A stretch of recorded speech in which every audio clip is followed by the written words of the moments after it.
বহু বছর পর আবারও টেলিভিশনে ফিরছেন জনপ্রিয় অভিনেত্রী টুম্পা ঘোষ নিউয়াইন। দর্শকদের জন্য এক দারুণ খবর। টুম্পা ঘোষ, যিনি একসময় বাংলা টেলিভিশনের জনপ্রিয় মুখ ছিলেন, এবার বহুদিন পর নতুন ধারাবাহিকে ফিরছেন। তার অভিনীত জনপ্রিয় ধারাবাহিকগুলোর তালিকা বেশ দীর্ঘ। বিধির বিধান, রাগে অনুরাগে রাঙিয়ে দিয়ে যাও, অগ্নিজল, কালী কলকাতাওয়ালি, নিশির ডাক, ত্রিশূল এবং সর্বশেষ শ্যামাতে দেখা গিয়েছিল তাকে। তবে শ্যামা শেষ হওয়ার পর তিনি আর নতুন কোনো ধারাবাহিকে ছিলেন না।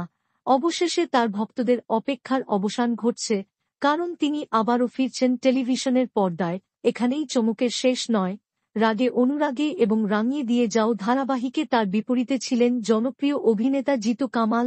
দীর্ঘদিন পর আবারও তারা একসঙ্গে কাজ করতে চলেছেন নতুন ধারাবাহিকে নিউয়াইন। জি বাংলার চিরদিন তুমি যে আমার ধারাবাহিকে জিতু কামাল অর্থাৎ আরজুর প্রথম স্ত্রীর ভূমিকায় দেখা যাবে টুম্পা ঘোষকে।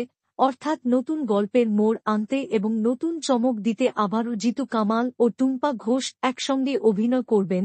টুম্পা ঘোষের এই কামব্যাক এবং জিতু কামালের সঙ্গে আবারও জুটি বাঁধার খবরে আপনারা কতটা খুশি, কমেন্টে জানান।